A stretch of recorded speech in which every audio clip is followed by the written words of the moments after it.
Hello friend, আজকে অনেক দিন পর তোমাদের সঙ্গে একটা রেসিপি শেয়ার করছি। তো আজকে রেসিপিটা হচ্ছে পমফ্রেট মাছের। মাছগুলো ভেজে নিচ্ছি। সব মাছগুলো ভেজে নিয়েছি। এবার এই যে মাছ ভাজা তেল আছে, ওর মধ্যেই আমি কালো জিরে ফোড়ন দেবো। কালো জিরে ফোড়ন দিয়ে দিয়েছি। এটাকে একটু ভালো করে নাড়িয়ে নিয়ে এর মধ্যে কুচানো পেঁয়াজগুলো দিয়ে দেবো। পেঁয়াজগুলোকে লাল লাল করে ভেজে নিয়ে তারপর এর মধ্যে আমি মশলা দেবো। তো এখন আমি পেঁয়াজগুলোকে লাল লাল করে ভেজে নিই।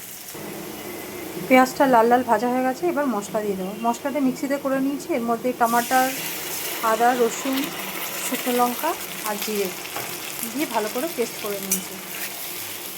নিয়ে এবার এই মশলাটাকে আমি ভালো করে কষিয়ে নেব।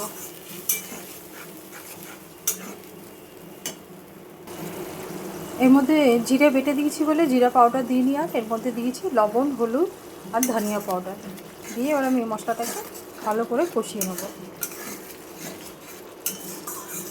যতক্ষণ না মশলা থেকে তেল ছাড়বে ততক্ষণ আমি মশলাটা কষিয়ে নেব। আমার মাছের মশলাটা অলমোস্ট রেডি হয়ে গেছে। বাস আর একটু কষিয়ে নেবো, নিয়ে তারপরে আমি একটু জল দিয়ে দেবো। বেশি জল দেবো না, অল্প জল দেবো, একদম মাখা মাখা করবো। আর মাছের মশলা পুরো রেডি হয়ে গেছে, দেখো কেমন সাইড দিয়ে তেল বেরিয়ে এসছে। এবার আমি জল দিয়ে দেবো অল্প। এর মধ্যে তোমরা সামান্য একটু মিষ্টি দিতে পারো, একটু টেস্টের জন্য। যদি না দিতে চাও স্কিপ করতে পারো, কোনো অসুবিধা নেই। আমি সামান্য একটু চিনি দিয়েছি আর কটা কাঁচা লঙ্কা চিড়ে দিয়েছি, কারণ কাঁচা লঙ্কা দিলে টেস্টটা ভালো আসে। এবার ঝোলটা ফুটে গেলে তখন আমি মাছগুলো দিয়ে দেবো। এখানে আমার মাছের ঝোল ফুটে গেছে। এবার আমি এক এক করে মাছগুলো দিয়ে দেবো।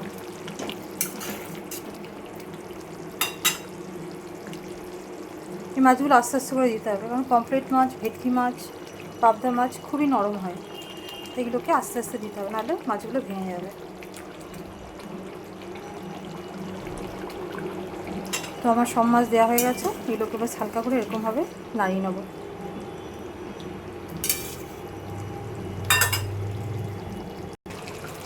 আমার পমফ্রেট মাছের ঝাল একদম রেডি। তো তোমাদের কেমন লাগলো আমার আজকে পমফ্রেট মাছের ঝালের রেসিপিটা? তো অবশ্যই কমেন্টে জানাবে, শেয়ার করবে, ফলো করবে। Thank you.